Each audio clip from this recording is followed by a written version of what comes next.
Les questions sur le corps sont toujours compliquées pour moi, mais je pense que je fais vraiment une distinction entre mon corps perçu par moi et par les autres au quotidien et mon corps dans le cadre d'une relation sexuelle en fait. Je me souviens pas avoir pas voulu coucher avec quelqu'un parce que je me sentais pas bien dans mon corps. Je m'oublie en fait. Bienvenue sur Terres Intimes, le podcast qui plonge dans l'intimité et la sexualité de personnes comme vous et moi.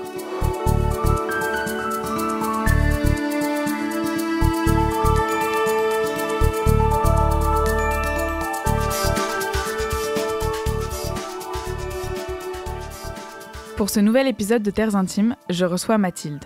Nous nous sommes retrouvés dans mon salon un mercredi soir de mai, quand le soleil avait encore du mal à pointer son nez. Avec ses cheveux bouclés et ses yeux clairs, les pieds sous un plaid pour ne pas attraper froid, et vêtue d'un chemisier blanc et d'un pantalon marron clair, Mathilde s'est installée dans mon canapé pour vous raconter son parcours intime. Comment vous la présenter en quelques mots ? Du haut de ses 29 ans, Mathilde est une amie qui a une place toute particulière dans mon cœur. Il y a les personnes que l'on croise pendant nos études, celles qu'on rencontre au travail, et puis il y a celles qui jouent le rôle de cadeau dans les moments difficiles. Mathilde fait partie de celles-ci. Je l'ai rencontrée à un moment de ma vie où mon cœur était lourd et mon esprit embrumé. Une soirée passée avec elle à jouer aux cartes sous un ciel d'été m'a suffi pour l'adorer. Que ce soit pour parler d'amour, de mes doutes ou de mes aspirations, elle a toujours été cette écoute attentive accompagnée d'une joie débordante. Mathilde, c'est aussi cette personne qui vient aux soirées même si elle ne connaît personne, celle qui va vous parler de danse pendant 3 heures avec assez de passion pour vous passionner sur le sujet, et celle qui refusera de partager une barquette de frites parce que 2 valent mieux qu'1. J'espère que sa voix, son parcours, son rire, sa guérison et son courage vous inspireront à prendre soin de vous. Ensemble, nous avons parlé de rupture, de communication, de consentement, d'Irlande, de féminisme et de l'importance de créer un nouvel imaginaire autour de la tendresse. Bienvenue dans les terres intimes de Mathilde. Bonjour Mathilde. Bonjour Juliette. Comment tu te sens ? Eh ben ça va, écoute. T'as passé un bon dîner ? Très bon dîner. La petite tarte poire roquefort. Merci beaucoup en tout cas d'être venue chez moi pour cette interview, d'avoir pris du temps. Ça fait longtemps qu'on parle de cette interview. Ouais. Ça fait très longtemps et j'étais très heureuse quand tu m'as dit « Ok, c'est bon, I feel ready, je suis prête ». Et donc, on va commencer comme dans tous les épisodes de Terres Intimes. À quel âge as-tu commencé à te poser des questions sur la sexualité ? Je pense que je m'en suis toujours un petit peu posée, mais qu'elles n'ont pas toujours eu la même forme ou la même portée. Je pense que plus jeune, c'était vraiment plutôt des questions sur comment on fait les bébés, comment ça marche. Et j'associais pas ça forcément à la sexualité, c'était vraiment juste y a des parents et ils font un enfant et comment ça marche. Et du coup, c'était plutôt ces questions-là qui sont très techniques finalement. Et c'est après, en grandissant, je pense, je sais pas si c'est la puberté ou peut-être même avant, ou je sais pas, c'est un sujet, j'ai l'impression que ça a toujours été là. Il y a toujours des gens qui ont un peu fait des blagues dans la cour de récré sur faire l'amour. Et toi, tu sais pas trop ce que c'est en fait au démarrage. Et progressivement, tu te poses des questions, tu découvres ce que c'est, le désir, etc. Et les questions changent en fait. Et t'es plus dans ce truc de la sexualité reproductive, mais plus dans ce truc du plaisir et de ce que ça peut être la sexualité. Donc je pense que ça a toujours été là, mais sous des formes différentes finalement. À qui tu en parlais de cette sexualité et des questions ? J'en parlais, je pense que c'est surtout les amis, vraiment, à qui j'en ai parlé pas mal. Pas tout de suite, je pense que ça a mis un petit peu de temps avant d'être à l'aise et vraiment d'en parler, au-delà de juste justement faire des blagues, parce que personne ne savait, donc c'est difficile de parler de quelque chose que tu connais pas. Puis c'est quand il y en a qui commencent à avoir une vie sexuelle, que toi-même tu commences à t'éveiller un petit peu à ta sexualité, qu'il y a les questions qui se posent. Après, moi, j'ai eu la chance aussi d'avoir une cousine qui a 8 ans de plus que moi. Enfin, tous mes cousins-cousines sont plus âgés. J'ai une cousine notamment qui a 8 ans de plus que moi, qui m'a pas mal parlé de sa sexualité à elle. Et ça m'a permis aussi de désamorcer certains sujets. Et ça a été assez important, je pense, pour moi. Est-ce que tu te souviens d'une histoire qu'elle t'a racontée ou d'un conseil qu'elle t'a donné et, ça t'a vraiment éclairé sur un sujet ? Ouais, complètement. Il y a un sujet que j'ai toujours gardé en tête et j'en ai reparlé il y a pas longtemps d'ailleurs et elle se souvenait pas qu'elle m'avait parlé de ça, mais pour moi ça a été hyper important. c'est que je crois que j'étais moi au début de ma sexualité. C'était ma première relation, donc je découvrais un peu ce que c'était. Et en parler avec elle, c'était hyper chouette parce qu'elle avait beaucoup plus d'expérience en soi. Et on parlait du fait de prendre du plaisir en fait dans sa relation. Et elle me disait qu'elle avait beaucoup d'amis qui étaient en couple et qui ne prenaient pas de plaisir. En fait, pour qui le sexe, c'était pas quelque chose de sympa, quoi, finalement. Enfin, où c'était un vrai sujet. Et elle, c'était pas du tout son cas. Elle a toujours pris beaucoup de plaisir dans ses relations, avec ses différents amoureux et puis ses relations en général. Mais elle m'a vraiment parlé de beaucoup de femmes, finalement, qui, elles, ne ressentaient pas de plaisir. Et je me suis dit, mais mon Dieu, quel enfer, en fait. Est-ce que c'est une règle ? Est-ce que c'est normal ? Est-ce que ça va m'arriver ? Enfin, moi, à ce moment-là, j'étais dans une relation où ça se passait bien, donc... Voilà, je pense que ça ne m'avait pas inquiétée outre mesure, mais ça m'avait beaucoup marquée. Et je pense que j'y ai repensé après, plus tard dans ma vie. Mais voilà, donc ça, c'est vraiment quelque chose que j'ai eu en tête en me disant fais attention à ça. C'est important quand même. Ouais. Ouais, ce que je trouve fou, c'est que ce soit un sujet où finalement c'est tout autour de nous tout le temps, à tous les âges, tout le monde en parle, au lycée, au collège. Et en même temps, il y a tellement de non-dits sur, au niveau du plaisir, notamment féminin, qui est si compliqué. Donc on en parle et en même temps, j'ai l'impression qu'on ne parle pas des choses importantes. Et dans cette idée de tabou, est-ce que toi, tu as senti, même si tu pouvais en parler à tes cousins, tu as senti que tu pouvais en parler à tes parents, par exemple, où il y avait quand même une atmosphère de tabou ou justement une liberté ? Non, tabou. Non, tabou. Je pense qu'on est assez pudique dans ma famille sur ces sujets-là. On n'en parle pas trop. Tu vois, je vais dans d'autres familles, dans les repas de famille, ça fait un peu des blagues de cul et tout le monde rigole. Chez moi, ça fonctionne pas trop comme ça. On rigole bien, hein, mais pas sur ça. Enfin, je pense que c'est un sujet où on a un peu de pudeur. Vraiment, les conversations que j'ai eues sur la sexualité avec mes parents, c'est vraiment quand j'ai commencé à avoir des amoureux et tout, vraiment la conversation hyper gênante de protège-toi, fais attention, blablabla, quoi. Mais c'est pas un sujet, enfin, j'ai pas reçu d'éducation particulière de la part de mes parents. C'est venu d'autres membres de la famille et c'est venu vraiment des amis, en fait, des échanges. Et aussi en grandissant beaucoup de tous les réseaux sociaux, les comptes Instagram, féministes, etc., qui t'ouvrent les portes vers... Ouais, complètement. Tu m'as raconté qu'il y avait eu un Je n'ai jamais, où tu as senti justement la présence un peu de ce tabou et aussi d'autres choses. Est-ce que tu pourrais me raconter ? Ouais, carrément. C'était du coup un été, je crois... chez un ami, un voisin avec qui j'ai grandi. Et il y avait une petite garden party avec les parents. Et nous, les enfants, du coup, on était montés dans une des chambres pour chiller, se poser. On devait avoir, 13 ans, 14 ans. Enfin, on était jeunes encore. Et on a fait, alors c'était un J'ai jamais ou un Action Vérité ou un truc comme ça, je sais plus exactement. Et il y a une question autour de la masturbation qui est arrivée. En fait, parmi les filles, donc les mecs, c'était, ils se masturbaient, c'était acquis, enfin, il n'y avait pas de gêne. Et parmi les filles, il y en a certaines qui l'ont dit sans problème. Et moi, impossible, j'ai menti. J'ai menti, j'ai dit que non, je ne me masturbais pas, que j'avais jamais essayé tout ça, parce que j'étais vraiment pas du tout à l'aise, gênée, j'avais pas envie, en fait, dévoiler ça. Je pense d'ailleurs que je suis un peu passée pour une prude à ce moment-là. Pas du tout, mais juste j'étais pas à l'aise avec le fait d'en parler. Et d'ailleurs, je tiens à dire, ce n'est pas parce qu'on ne se touche pas qu'on est prude. Je précise quand même, c'est le sentiment que j'ai eu sur le moment. Ouais. Mais voilà. T'as commencé quand à te masturber ? Je me souviens pas. J'ai l'impression que je l'ai toujours fait. Je fais partie de ces petites filles qui ont pas, pour qui ça n'a pas été un secret très longtemps, quoi. Mais voilà, je saurais pas dire quand. Et c'était pas lié, évidemment, si jeune, c'était pas lié à la sexualité. Enfin, oui, c'était pas... Juste, c'est agréable, quoi. Il n'y avait pas de conscience dessus spécialement. T'as grandi avec quel imaginaire, quelle vision de la sexualité ? Je pense que j'ai vraiment grandi avec cette image d'une sexualité liée à l'amour. En fait, la sexualité en couple, avec la personne qu'on aime. Je pense que c'est dû en partie justement avec cette espèce de pudeur qu'il y avait dans ma famille, je pense, où c'est réservé au couple, du coup, peut-être. Et puis aussi, je pense à toutes les séries, romans avec lesquels on grandit quand on est une petite fille, où tu donnes ta petite fleur à ton prince charmant. Tu vois.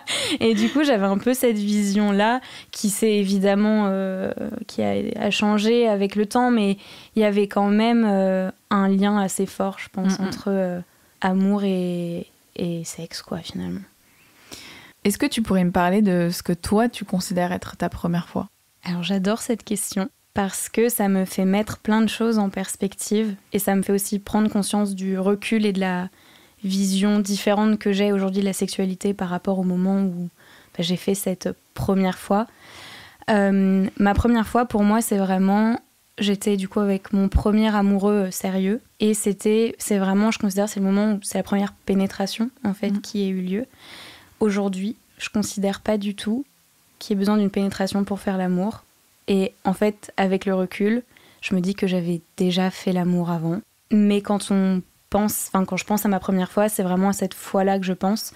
Je pense que c'est aussi parce que c'était un super beau moment, en fait. Enfin, c'était un moment qui était drôle, maladroit. C'était notre première fois tous les deux, on savait pas ce qu'on faisait. Et j'aime bien y penser aussi comme étant ma première fois parce que c'est sympa, quoi. C'était chouette et voilà, il s'était passé des trucs avant. J'avais aussi fait des petits bails avec d'autres mecs, mais avec qui j'avais pas la même implication émotionnelle. Donc voilà, je considère que ma première fois, c'est celle-là. Même si maintenant, je considère qu'il n'y a pas forcément besoin de zizi. De zizi. Pardon, ça m'est venu tout seul. Le zizi centrique. Quel rapport, quelle intimité entretenais-tu avec ton corps à ce moment-là ? Les questions sur le corps sont toujours compliquées pour moi. J'ai un rapport conflictuel. J'ai toujours eu un rapport conflictuel avec mon corps. J'ai toujours un rapport conflictuel. Mais je pense que je fais vraiment une distinction entre mon corps perçu par moi et par les autres au quotidien et mon corps dans le cadre d'une relation sexuelle, en fait. Je me souviens pas avoir pas voulu coucher avec quelqu'un parce que je me sentais pas bien dans mon corps. Je m'oublie, en fait, dans ce qui se passe.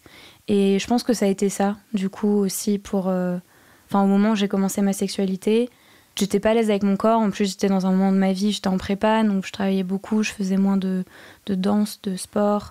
J'avais un peu grossi, enfin voilà.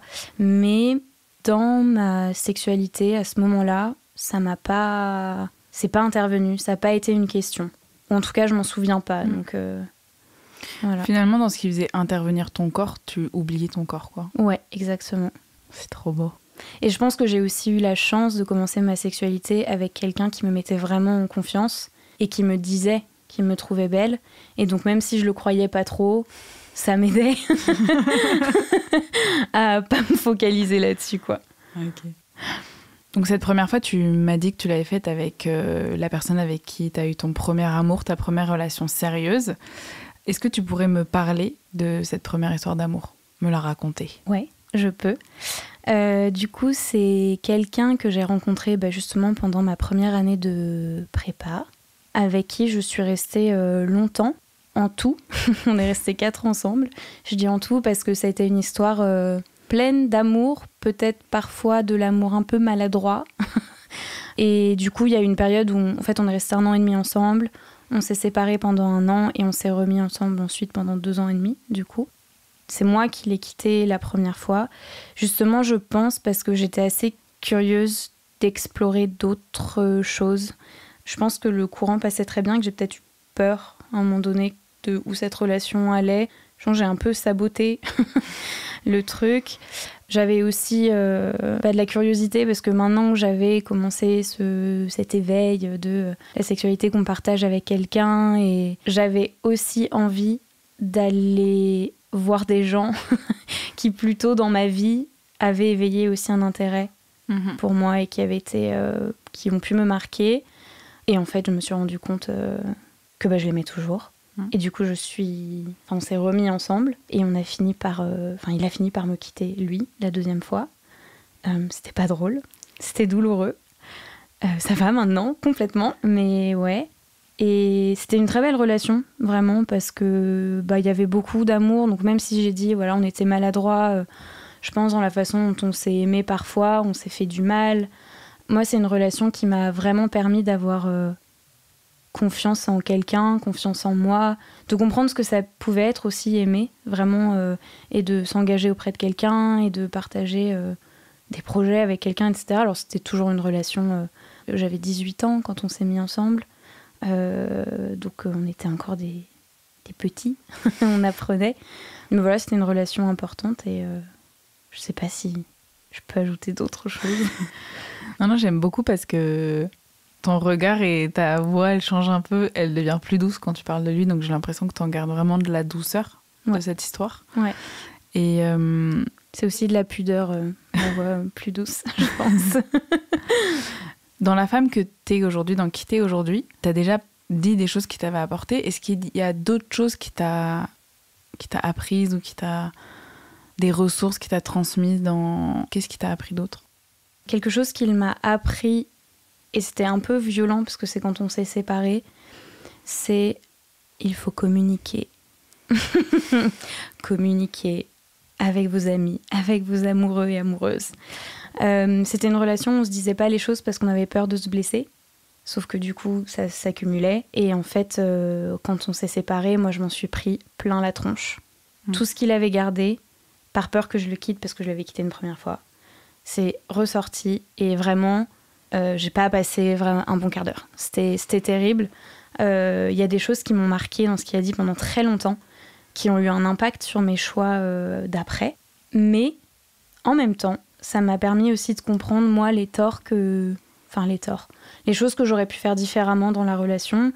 Et c'est des choses que j'ai pris en compte. Voilà, trouver un équilibre entre ses passions et sa relation. Ce genre de choses, entre autres. Et surtout, parler. Il faut parler. Moi, j'ai toujours trouvé que tu étais ouverte et forte, entre guillemets, en communication. Et parce que, est-ce que tu sentais que toi, tu communiquais, mais que lui, non? Ou tu sentais que c'était vraiment une énergie que vous partagiez peut-être moins, sur laquelle vous deviez grandir? Je pense que il y a certaines personnes avec qui je sais bien communiquer, dont tu fais partie, avec qui je me sens très à l'aise. Et après, il y a, quand on est dans une relation amoureuse, il y a aussi des choses qui sont parfois difficiles à dire parce qu'on ne veut pas faire du mal ou on a peur de la réaction de l'autre. Et je pense que ça, on l'avait un peu tous les deux. Je pense que lui, il avait peut-être un petit peu plus que moi. Je pense qu'il l'avait plus que moi, en fait, parce que, encore une fois, il avait vraiment peur que je m'énerve et que je m'en aille. Donc ça, pareil, j'ai appris à peut-être mieux aussi recevoir le feedback qu'on peut me donner. Je pense que ces craintes n'étaient pas toujours justifiées, par contre. Mais voilà, enfin, je sais plus ce que c'était la question à la base. Non, mais c'est très bien, ça me fait rire parce qu'il y a vraiment un sujet avec la personne que je vois en ce moment, il y a vraiment un sujet de feedback parce que c'est une personne qui a, je pense comme moi, un grand besoin de communiquer, mais un grand besoin de dire ce qu'il ressent et quand quelque chose ne lui va pas. Et en fait, on a des vraies conversations autour de comment recevoir le feedback. Et j'ai surtout appris avec lui que je ne savais pas très bien recevoir le feedback. C'est un vrai sujet, ça. Donc, parce que moi, j'arrive très bien à m'exprimer. Et en fait, je me suis rendu compte que j'arrivais moins à recevoir. Et donc, ça me fait rire quand tu dis que tu as dû travailler sur ta réception du feedback. Parce que je fais une grosse projection sur ta vie, là, maintenant, tout de suite.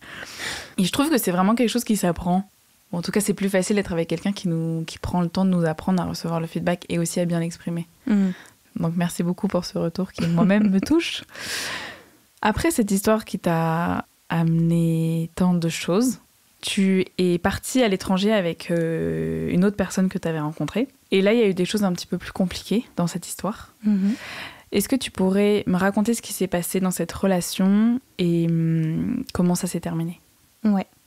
Je vais peut-être commencer par expliquer le début de la relation pour savoir comment, après, ça a changé. Du coup, après la rupture avec du coup, le premier homme avec qui j'ai eu une relation longue, ça a été un peu tumultueux. Et en fait, une fois que le tumulte s'est un peu apaisé, j'ai très vite rencontré quelqu'un d'autre. Trop vite, je pense.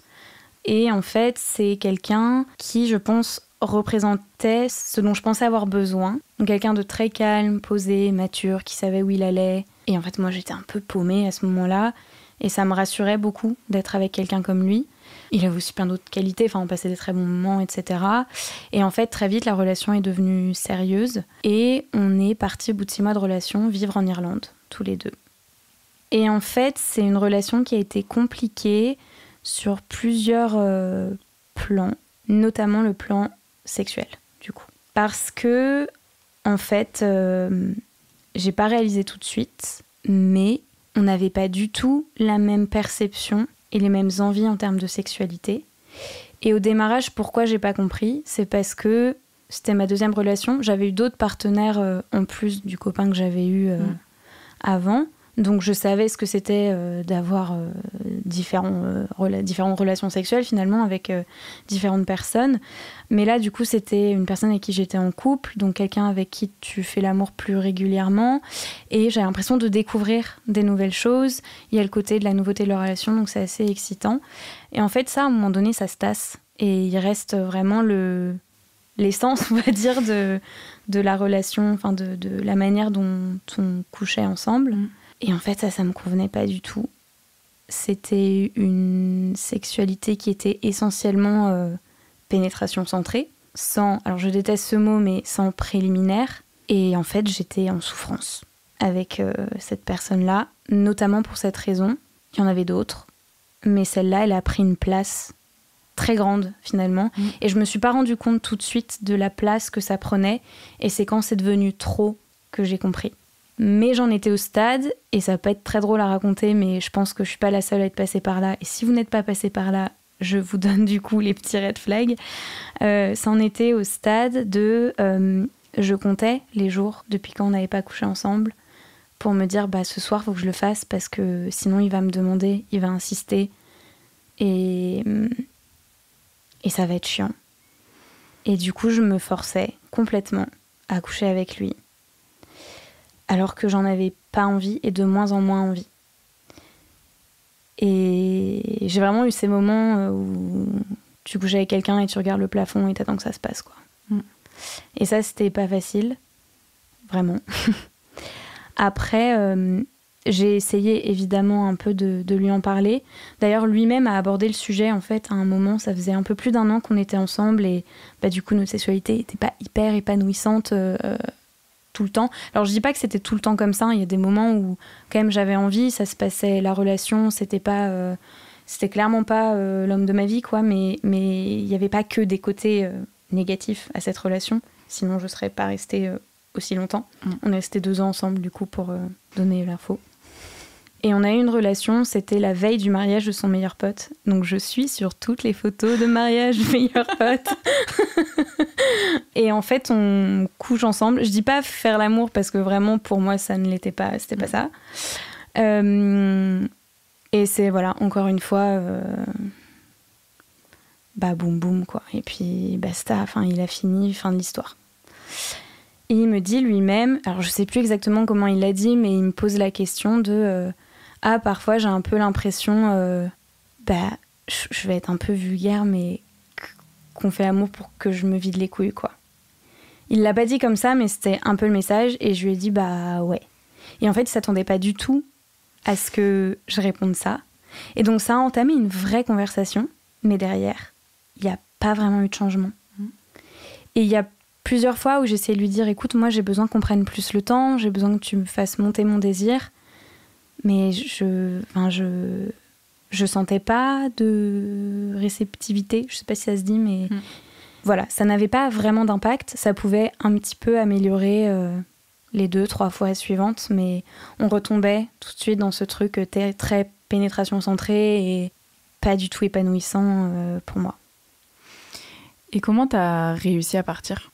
Ça a été très difficile parce que il faut du courage en fait pour quitter quelqu'un.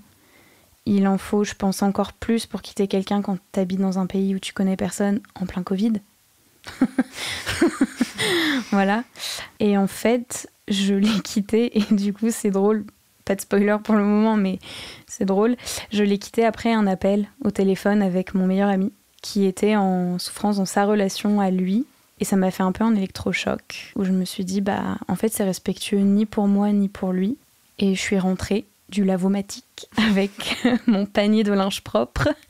Et on avait parlé juste avant parce qu'il comprenait pas pourquoi on faisait plus trop l'amour. Et en fait, quand il m'a reposé la question, pas patient le type, hein, ça faisait vraiment 2 heures que je lui avais dit j'ai besoin de réfléchir. Et quand je suis rentrée, il m'a reposé la question et je lui ai dit en fait c'est parce que je t'aime plus assez. Et j'ai laissé la bombe et c'était horrible, mais au moins c'était fait. On a vécu 1 mois après ensemble, après cette rupture, dans le même appart. Et je vais le dire pour que personne ne fasse la même bêtise que moi. Quand on vous fait du chantage émotionnel pour continuer à coucher avec vous, n'acceptez pas. C'est une très mauvaise idée. Ne le faites pas. J'ai testé pour vous. Non. Non. Et testé, non validé, quoi. Ouais. Je pense que lui, il n'a pas du tout pris comme un... Il se rendait pas compte du tout de ce qui se passait. Et il l'a pas du tout fait dans le sens chantage. J'ai absolument envie qu'on continue à coucher ensemble et tout. Mais pour lui, c'était un petit peu... on s'entend toujours bien, donc pourquoi est-ce qu'on profiterait pas un peu de ce mois-là pour se dire au revoir et continuer à coucher ensemble ? Et en fait, moi, étant toujours dans la dynamique un peu de dire oui, j'ai continué à dire oui. Et non. Mais parfois, je pense qu'on se rend pas compte... c'est ces expériences-là, quand j'ai pu les vivre ou quand on les entend ou quand on les vit, qu'on se rend compte de la difficulté que c'est de dire non. Et la difficulté de dire des grands oui quand on en a vraiment envie, mais aussi la vraie difficulté de dire non. Ouais. Et dans les discussions sur le consentement, je trouve qu'il y a l'écoute, recevoir, mais il y a le dire. Et je trouve que c'est tellement difficile. Ouais, carrément. Donc c'est pour ça que j'avais envie qu'on parle de ce sujet, parce que il y a vraiment un truc dans la négociation, toutes les négociations qu'on peut faire avec soi à tous les moments, et notamment dans la sexualité, parce que je sais pas si c'est un devoir qu'on a l'impression de faire ou qu'on doit quelque chose à quelqu'un ou autre, mais la force que ça demande de dire non, parfois j'ai l'impression qu'elle est immense, quoi. Beaucoup trop immense. En tout cas, je te remercie de partager tout ça dans ce podcast, parce que je trouve, je pense qu'on parlera après dans tes relations d'après, ta facilité ou non, ou comment t'apprends à dire non. Mais en tout cas, pour les personnes qui nous écoutent, moi je trouve que même dans une relation qui se passe très bien, le non est pas facile à dire. Et ça, je sais pas si c'est quelque chose que tu pourras partager ou non, mais en tout cas dans ma vie propre. Et donc c'était juste pour souligner parfois que c'est vraiment une montagne.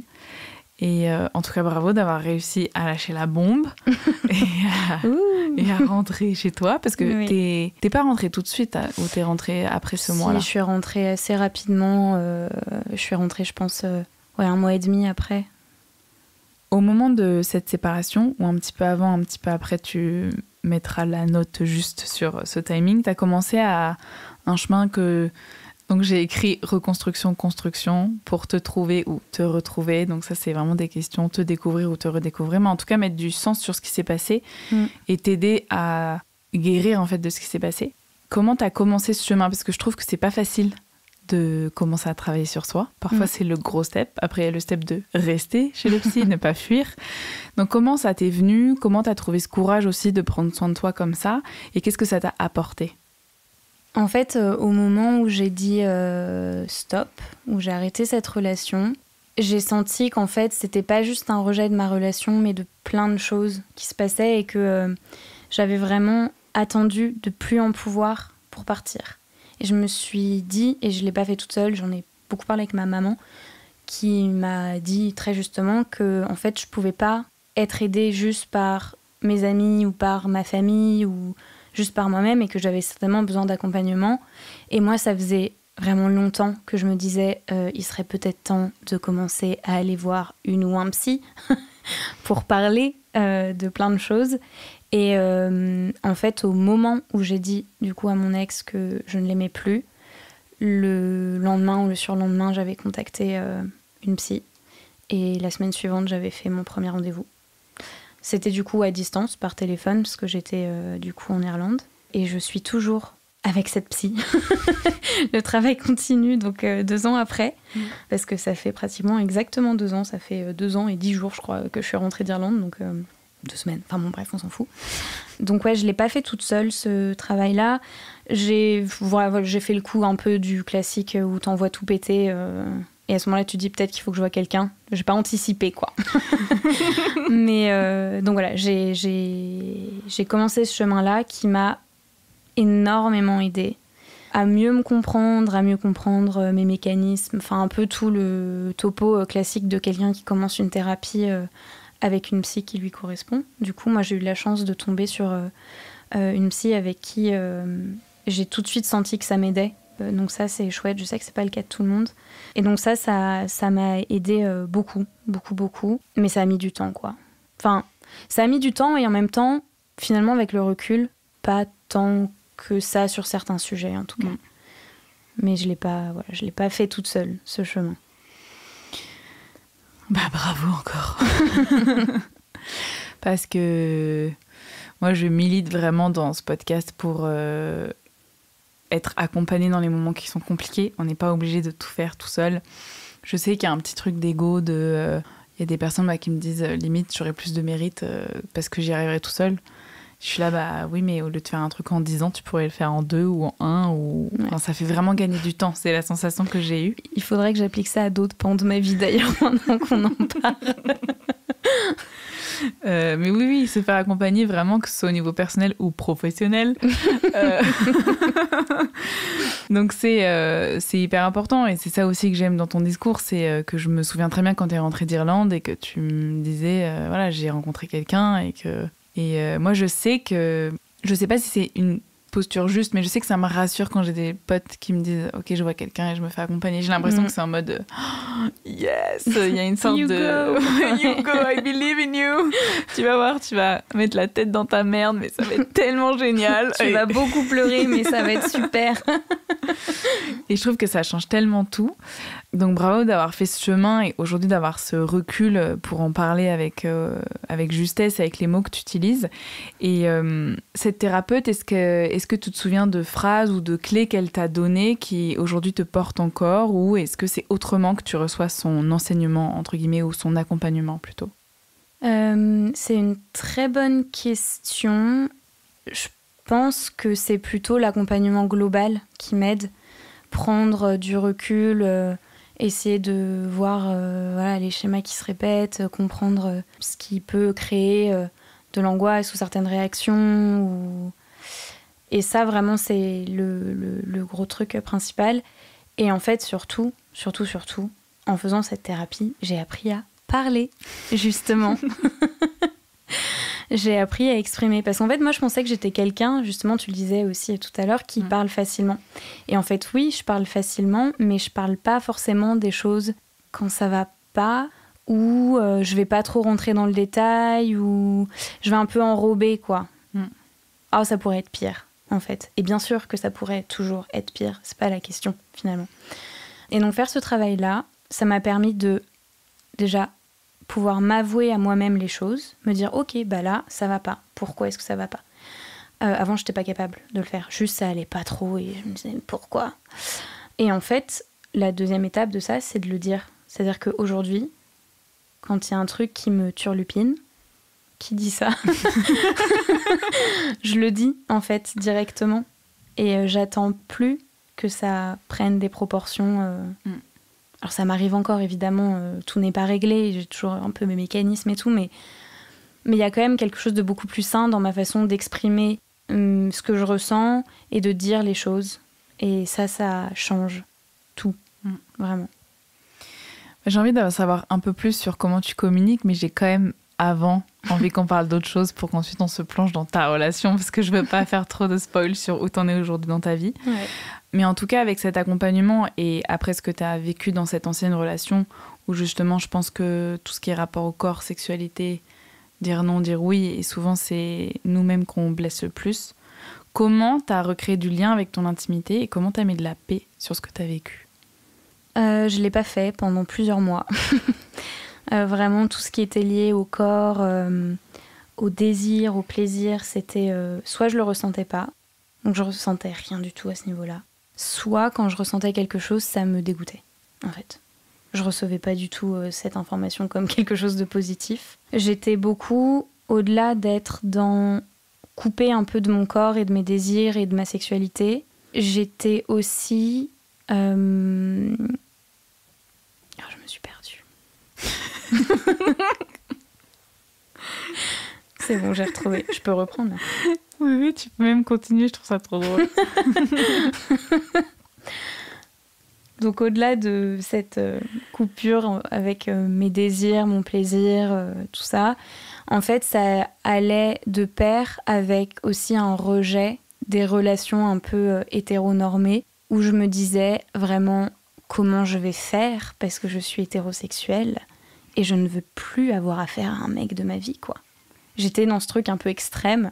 Il y a plein de mecs bien.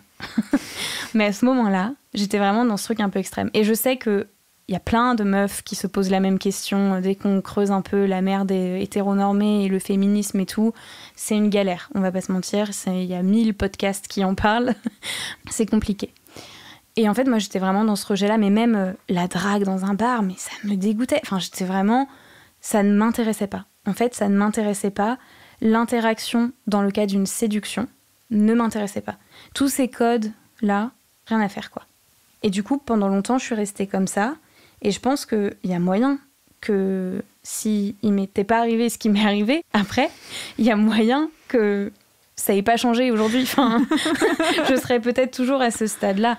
Donc, en fait, moi, ce qui m'a aidée, c'est quelqu'un, plus que moi-même, pour le coup. Et du coup... petite, j'avais fait un petit spoiler tout à l'heure, c'était du coup mon meilleur ami, qui n'est plus mon meilleur ami, enfin plus que en tout cas, et c'est vraiment lui qui m'a aidée à me reconnecter à mon désir, mon plaisir. Parce qu'aujourd'hui c'est ton amoureux. Parce qu'aujourd'hui c'est mon amoureux, depuis 1 an et demi. Et comment ça se passe ? Comment ça s'est passé de voir son meilleur ami et de se dire « Je l'aime un petit peu plus que prévu ». Bah, c'est beaucoup de déni au départ. C'est plusieurs mois de déni. Ouais, moi j'ai en fait vraiment, je vais pas tout raconter parce que ça peut prendre des heures. Je pense qu'il faudrait un 2e épisode juste pour ça. Mais bah, c'est très bizarre. Et en même temps, moi quand j'ai commencé à ressentir ces choses-là, j'ai eu le déni. Et après, quand ça commençait à être trop présent pour être dans le déni, je me suis dit, on verra. En fait, juste on verra. Il s'avère que lui, il ressentait la même chose et qu'il se passait la même chose de son côté. La vie est bien faite. Et du coup, avec quelques verres dans le pif, parce que sinon c'est un peu compliqué, on a fini par s'en parler et du coup on est ensemble. Mais c'est quand même une transition qui est vertigineuse un petit peu parce que je le connais depuis que j'ai 16-17 ans. On est vraiment très proches depuis nos 18-19 ans, je dirais. C'est quelqu'un qui est très très important dans ma vie et en fait à partir du moment où on s'est engagé dans cette relation-là, c'est parce qu'on savait que ce serait vraiment solide, enfin que c'était pas juste pour voir, quoi. On a pris le temps, je pense, chacun d'être un peu sûr avant de se lancer. Parce que finalement tu t'es lancée en te disant on verra, mais il faut le vivre. Et en même temps, au fond de toi, tu savais que tu te lançais sans enfin, tu voulais pas mettre en péril ta meilleure relation, entre guillemets, quoi. C'est ça. En fait, je me suis dit, on verra au moment où j'ai vraiment commencé à ressentir plus de l'amour et du désir, en fait. Et je me suis dit, je peux pas m'empêcher de ressentir ce que je ressens. Donc, on verra où ça mène. Et à partir du moment où j'ai compris vraiment qu'on est amoureux, parce que du coup, quand on s'est mis ensemble, on n'est pas tombé amoureux une fois qu'on était ensemble. Enfin... on est tombé amoureux avant, parce qu'on passait beaucoup de temps ensemble, etc. Et à ce moment-là, c'était pas on verra, je savais. Du coup. Et comment ça s'est passé alors ton retour ou ta reconnexion à la sexualité avec lui ? Parce que tu dis que c'est lui finalement qui t'a aidé. Ouais. Donc quels ont été les steps ? Je pense du coup déjà en amont de se mettre ensemble, mine de rien, le fait de ressentir ça pour quelqu'un, je commençais à reconnecter un peu avec mon corps, mon désir, mon plaisir. Et ensuite, en fait... on a une sexualité qui est très... qui est pas du tout zizi-centrée, pour le coup. On est très à l'écoute l'un de l'autre. Et du coup, les premières fois qu'on a fait l'amour, c'était vraiment plein de douceur. Et c'était vraiment une découverte, quoi, du corps de l'autre. Parce que tu te connais depuis 10 ans, mais quand tu te retrouves tout nu dans un lit, tu connais plus la personne. Hein. Tu vois, tu découvres quand même un autre aspect. Et donc, c'était vraiment prendre le temps de se découvrir. Et les premières fois qu'on a fait l'amour, il n'y a pas eu de pénétration. Du coup, c'était vraiment juste... voilà, je vous fais pas un dessin, vous avez compris, quoi. Mais... Donc, voilà, c'était vraiment pas à pas. Il y avait beaucoup, beaucoup de désir. Et en fait, j'ai pas ressenti de blocage quand ça s'est passé parce que j'ai tellement une confiance absolue en cet homme que j'étais pas bloquée, j'avais juste envie. Par contre, la première fois qu'on a voulu, du coup, faire l'amour avec pénétration, ça a été un peu une autre paire de manches. Parce que, en fait, mon corps disait non, quoi. Genre vraiment, ça a eu du mal à... Je vais rentrer un peu dans les détails, mais ça ne rentrait pas. Bon, après, on avait quelques verres dans le nez, donc ça n'aidait pas non plus, mais ça ne rentrait pas. Mon corps, vraiment, a mis beaucoup de temps à littéralement s'ouvrir. Enfin, c'était assez ouf. On en a reparlé, du coup, récemment, parce qu'on savait que j'allais en parler probablement pendant cette interview. Et on s'est redit que c'était quand même assez fou, quoi. Mon corps était là en mode « nope ». Bon, ça a fini par marcher, hein, mais il a fallu y aller vraiment doucement, quoi. Ouais. Et aujourd'hui, tu sens que ton corps, il est ouvert ou tu sens qu'il y a des moments où il peut avoir des sortes de réminiscences de ça ou pas? Non, zéro réminiscence. Mon corps est ouvert. Non, franchement, aujourd'hui, j'ai la chance d'être avec quelqu'un qui a une vision extrêmement similaire à la mienne en termes de sexualité, de relations, enfin... J'ai vraiment trouvé un match parfait, quoi. J'ai vraiment beaucoup de chance d'avoir une relation comme ça. Et du coup, sexuellement, je suis vraiment hyper épanouie. Et j'ai pas du tout de réminiscence, quoi. J'ai pas d'un coup des peurs ou des réflexes ou des... Non. Et même, tu posais un peu plus tôt la question de est-ce que j'arrive à dire non ? Et en fait, j'ai l'impression que j'ai même pas besoin de dire non dans cette relation. Enfin, qu'on est tellement à l'écoute que même, tu vois, moi, ça m'arrive d'avoir envie et lui, je sens que non. Bon, bah non. Enfin, en fait, je pense qu'on sait l'un comme l'autre quand on a envie ou pas envie. Et du coup, il y a même pas besoin. Mais franchement, c'est une situation idéale. Et voilà, on se connaît depuis 10 ans. On se connaissait déjà tellement par cœur avant de rentrer dans cette relation. Ça facilite plein de choses, vraiment. Bah c'est ça, je voulais après te demander, vu que tu as appris à parler avec ta thérapeute, comment aujourd'hui la communication tu la mets en pratique, donc que ce soit dans la sexualité où tu as l'air d'avoir une grande liberté, mais aussi dans les tensions qu'il peut y avoir dans une relation, enfin peut-être qu'il y a zéro tension dans ta relation, mais comment tu fais en sorte de... Enfin, est-ce que tu as des stratégies? Tu disais tout à l'heure qu'il y avait des mécanismes qui pouvaient rester ancrés finalement. Comment tu désamorces des tensions et comment tu arrives à justement communiquer sans avoir peur? Est-ce que tu as des stratégies? Comment tu reçois le feedback? Du coup, déjà pour le donner, en fait, je pense que ce qu'on s'est dit très vite, c'est qu'il fallait qu'on se dise les choses. Lui, il a aucun problème avec le fait d'exprimer. Il a toujours su le faire dans toutes ses relations avant. C'est peut-être même plutôt lui qui drivait la personne en face pour avoir les infos, pour savoir ce qui se passait dans la tête de l'autre. Moi, je savais qu'il était comme ça. À ce moment-là, je travaillais aussi toujours là-dessus de mon côté. Et je pense que j'ai eu envie de communiquer aussi beaucoup, d'être dans la même dynamique. Et du coup, dès le départ, j'ai un peu fait un deal avec moi-même de dire les choses tout de suite. Et aujourd'hui, le moindre truc... Alors, il y a des petits trucs de merde où, tu sais, des fois, c'est juste moi qui suis de mauvaise humeur. Donc là, je dis pas, tu vois. Mais les trucs qui vraiment m'ont tracassée, je les dis pratiquement instantanément. Genre, il y a pas longtemps, j'étais en vacances sans lui. On parle au téléphone, il me dit un truc qui m'a un peu chagrinée. Et en fait, avant de raccrocher, je dis en fait, est-ce qu'on peut revenir là-dessus juste 2 secondes parce que sinon je vais ruminer et ça sert à rien. Donc viens, on évacue ça tout de suite. C'est un exemple tout bête, mais c'est un peu la dynamique. Ouais, quoi. C'est fort. Hein. Ouais, franchement, j'étais pas capable de faire ça avant. Et je pense que j'ai aussi en face une personne qui m'écoute. Et je pense que parler, c'est super, mais il y a des personnes qui n'écoutent pas. Et si vraiment on est en face de quelqu'un qui n'écoute pas, bon... Est-ce que ça vaut toujours la peine, quoi? Oui, il y a vraiment des personnes qui n'écoutent pas et puis il y a des personnes qui vont écouter, qui vont faire puis il y aura zéro changement, action derrière. Et ça, c'est vraiment compliqué. Donc effectivement, la personne avec qui on est en face change beaucoup de choses sur notre espace de communication. C'est je te donne l'espace de me parler et tu me le donnes aussi. Mais fort, parce que même moi, parfois, j'attends le 2e appel pour dire « Ok, là, ce que tu m'as dit », ou j'envoie un message le soir en mode « Est-ce que tu peux me parler ?» Et j'arrive pas du tout à dire sur le moment, donc... Ouais, après, je te rassure, j'ai aussi des loupés, enfin... c'est pas un 100%, mais Voilà, ça reste quand même quelque chose de sain, du coup. Mais j'ai vraiment l'impression que j'ai pas de gloire à avoir, que j'ai aussi la chance, j'ai fait du travail sur moi et tout ça, mais j'ai aussi la chance d'avoir quelqu'un en face avec qui ça match extrêmement bien, avec qui c'est facile. Ouais.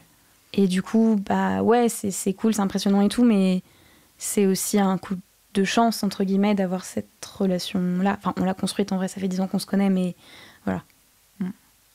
Waouh. Ça fait 12 maintenant.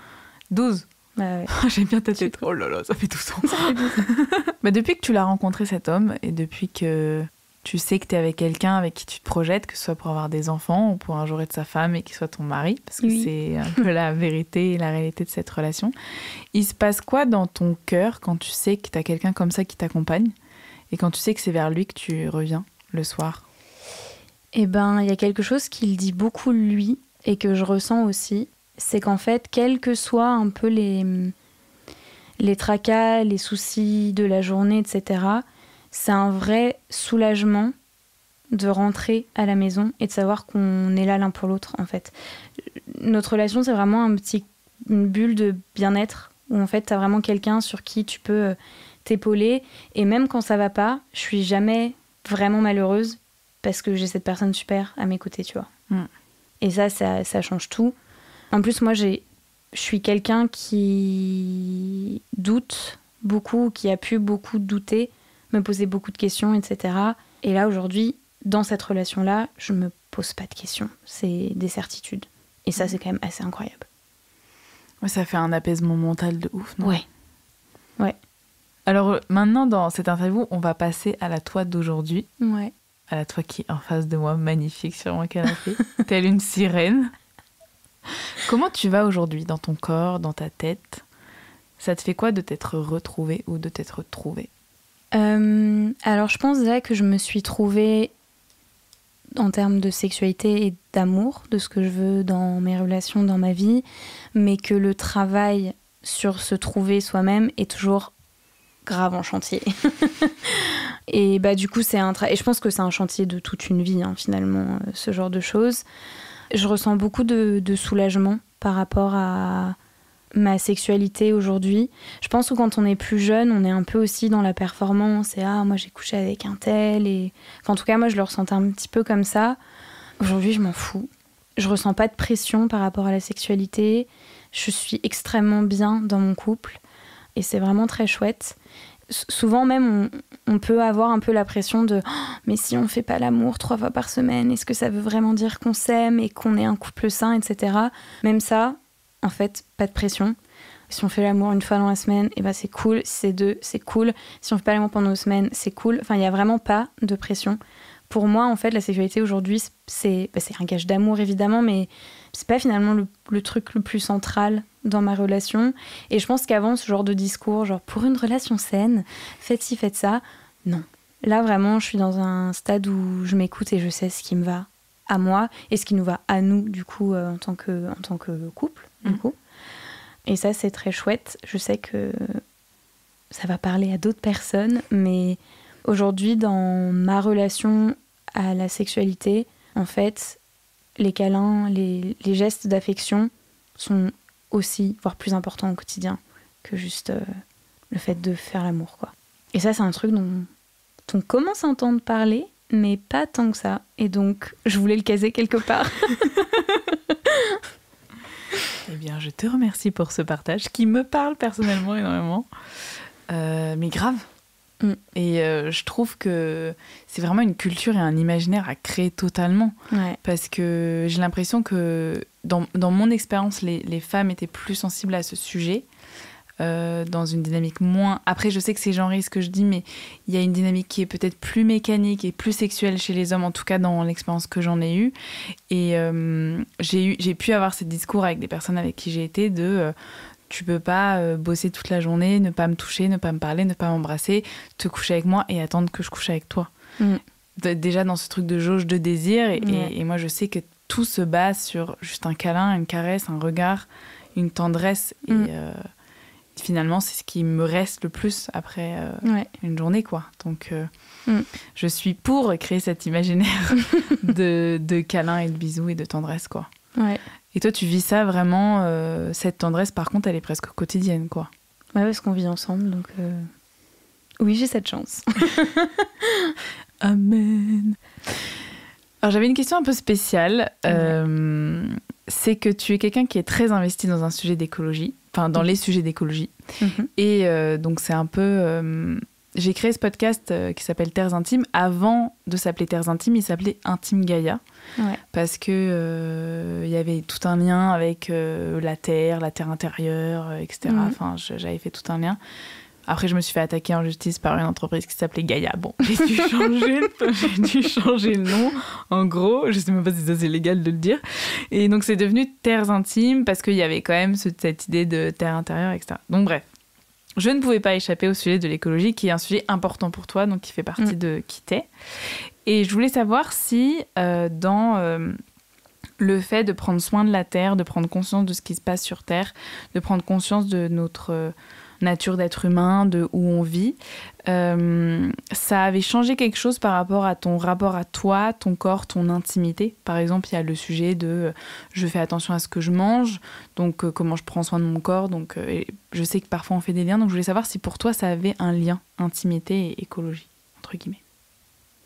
C'est une question qui est un peu compliquée dans le sens où je vais essayer de répondre au mieux. Comme ça, là, de but en blanc, non, je fais pas forcément le lien. Après, si je réfléchis un peu au sujet, je fais forcément un lien, enfin forcément, je fais un lien entre féminisme et écologie, par exemple, écoféminisme, etc., entre écologie et justice sociale. Après, entre mon rapport à l'écologie et à ma sexualité, je vois pas trop de lien. Le lien que je pourrais faire, du coup, entre ces deux choses, c'est, en fait, là où on en est aujourd'hui. Le capitalisme qui détruit la planète, etc. Je dis avec mes gros sabots parce que, voilà, on n'a pas forcément le temps de rentrer dans le détail, mais en fait, tout ça, c'est parce qu'on est dans une société patriarcale, de domination de l'homme sur la nature. Et moi, mon rejet que j'ai pu avoir à un moment donné de la sexualité, de ma relation, c'est parce que j'étais en relation avec un homme qui fonctionnait complètement dans ses... Enfin, qui était complètement dans ses fonctionnements un peu hétéronormés, sans s'en rendre compte, parce que c'était vraiment pas un gros macho... Enfin, voilà, c'est une personne bien, quoi. Mais il s'en rendait pas compte, justement, de ces mécanismes-là, et ça faisait partie de nombreux sujets de disputes qu'on a pu avoir. Et donc, je me perds un peu, mais le lien que je peux faire, c'est plutôt entre la domination masculine sur la nature et sur la femme. Je pense que c'est plutôt là que je verrais un lien.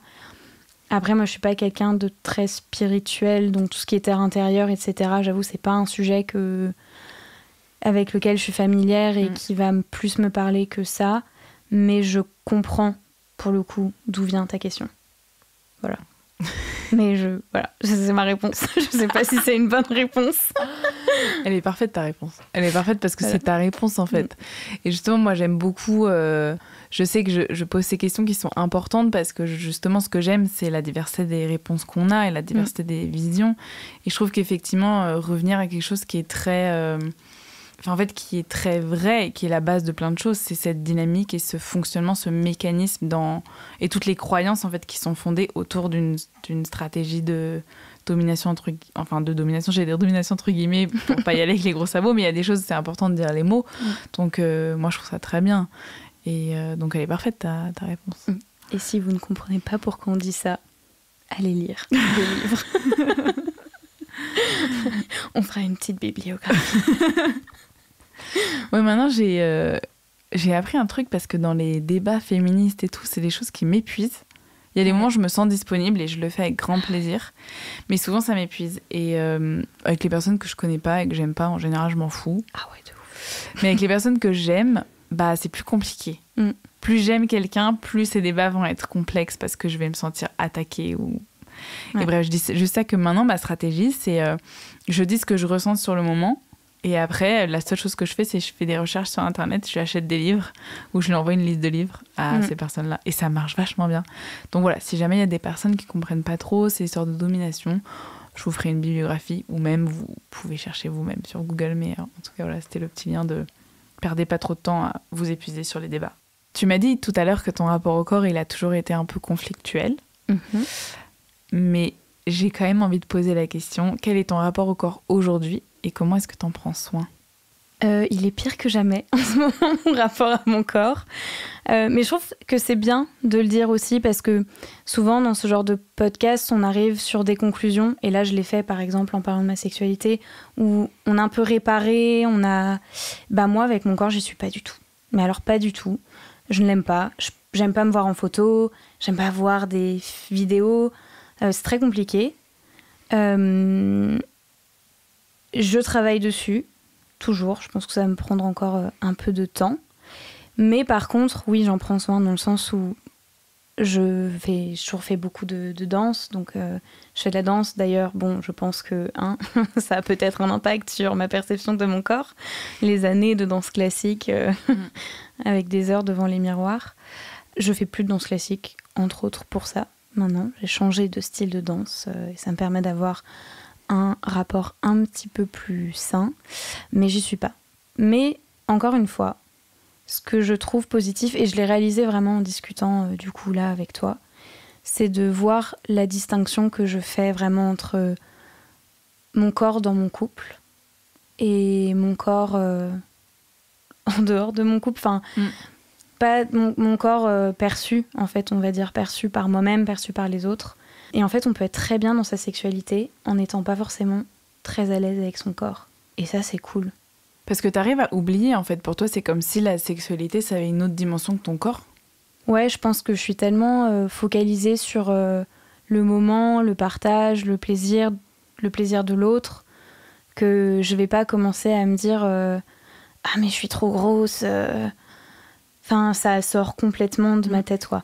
Par contre, l'instant où c'est fini, où je vais me lever, où je suis toute nue, où je me croise devant un miroir, ça revient.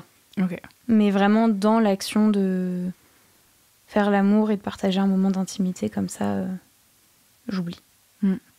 Et c'est vrai que j'avais pas réalisé à quel point je pense que c'est fort de dire cette phrase de tu peux pas être bien avec ton corps, mais tu peux être éclaté dans ta sexualité. Et je pense qu'il y a beaucoup de personnes, et je pense que même moi, j'ai dû me poser cette question de est-ce qu'on peut être bien dans son corps ou pas bien dans son corps, et je pense que c'est important. Ouais, mais j'ai vraiment capté ça là, franchement. La révélation. Ça veut dire quoi pour toi rentrer en intimité avec quelqu'un ? Je trouve que la notion d'intimité, elle est hyper intéressante parce qu'elle est assez large et que je pense qu'on peut tous avoir des définitions différentes de l'intimité.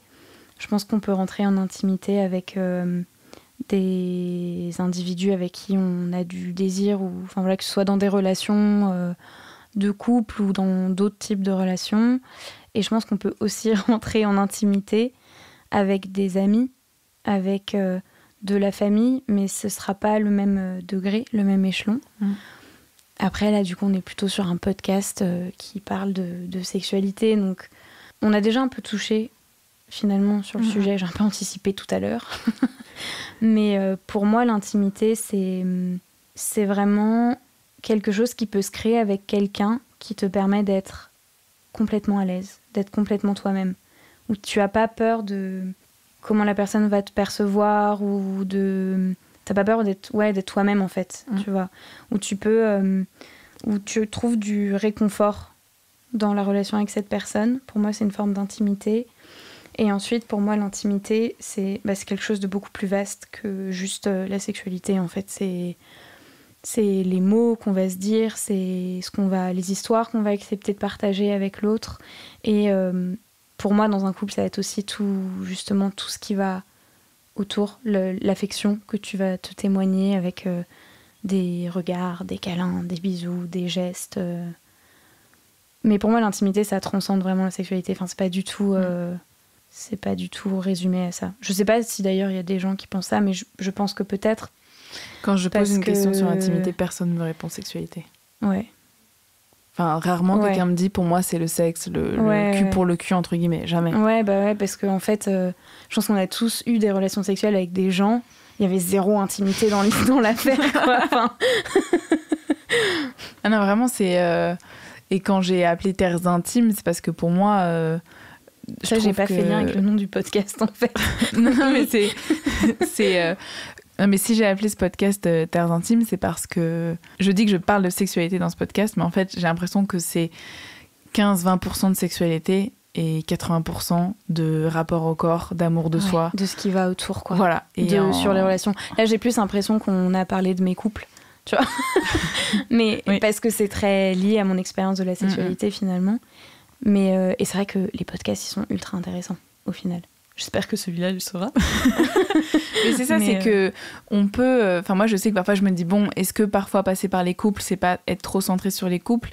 Et en même temps, je trouve que avoir du recul sur nos relations amoureuses, ça nous permet d'avoir du recul sur, ok, à ce moment-là, comment je me sentais, quel était mon rapport à moi-même. Les couples, c'est tellement des miroirs sur qui j'étais, enfin, qui on est sur le moment. Donc, non, mais personne me dit, ah, moi, l'intimité, c'est le cul. Voilà. Alors là, mais vraiment personne. Et je trouve, quand tu disais que l'intimité, ça va au-delà du couple, moi, je suis totalement d'accord, parce que quand j'ai repris Terres Intimes après la pause qu'il y a eu et que j'ai fait la bande-annonce sur la saison 2 et que j'ai dit, moi, j'ai besoin de réinventer l'amour. Et l'amour, je fais toute une tirade sur c'est les dimanches, c'est les pancakes qu'on me fait le dimanche, parce que 2 semaines avant, j'avais un de mes meilleurs potes qui m'avait fait un genre 15 pancakes chez lui, parce que j'étais un peu tristoune. Et justement, je parle des tendresses. Et là, je suis dans une relation où je redécouvre vraiment le sens du mot tendresse. Donc, je suis totalement d'accord. Et d'ailleurs, Coraline, elle parle dans son épisode de passer des dimanches après-midi dans le lit à regarder des films avec ses copines. Bah, moi, c'est quelque chose que je peux expérimenter avec des potes en ce moment. Et ça a tellement plus de prix que des trucs de sexe que j'ai pu avoir, en fait. Enfin, ça me nourrit, mais tellement plus de passer une après-midi.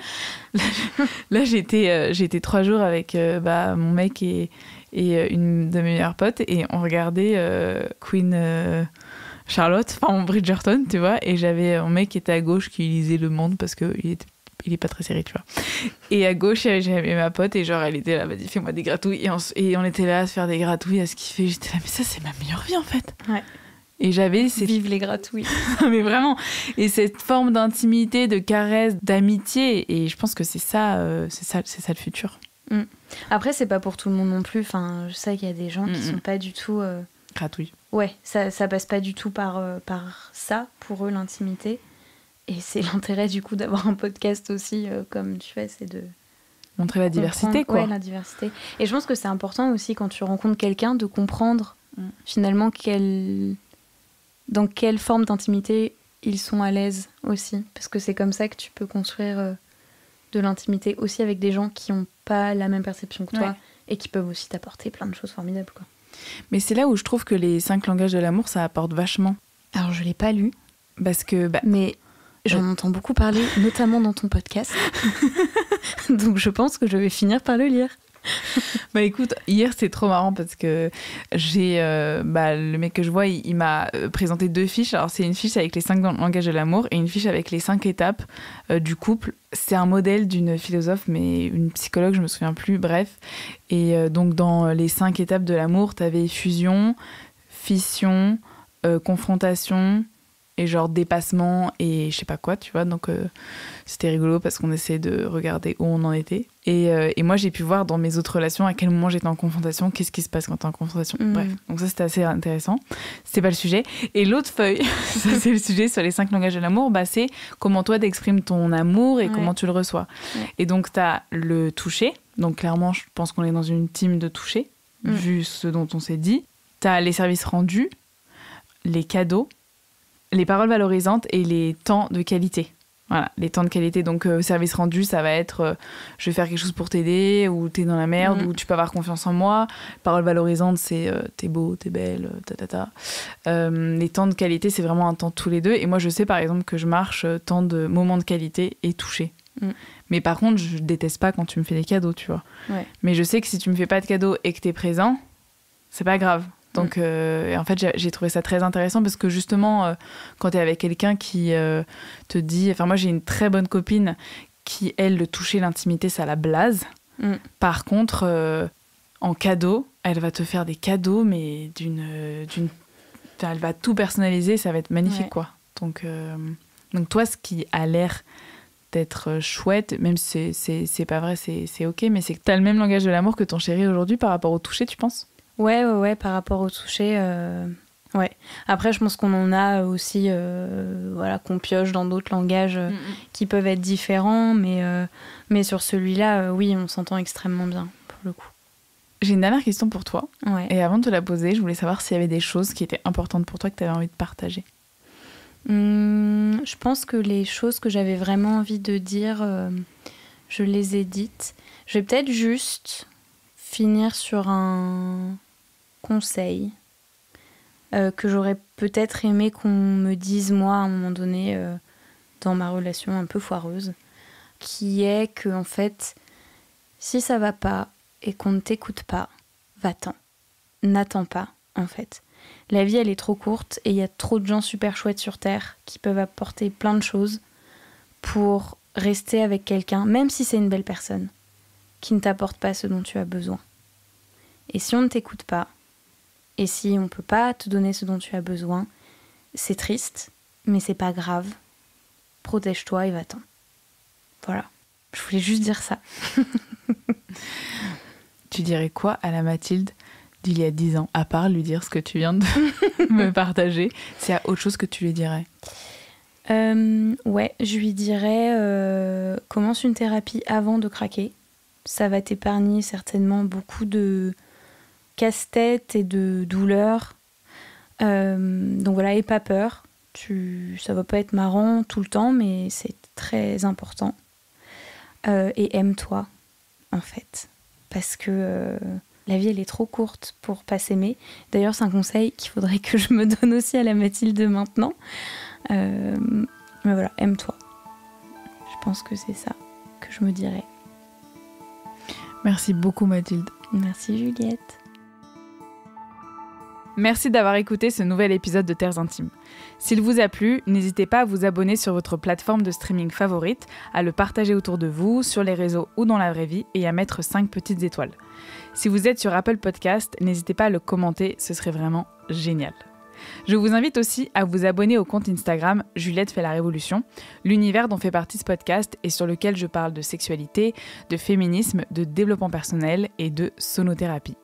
Pour résumer, c'est un compte qui vous fera du bien.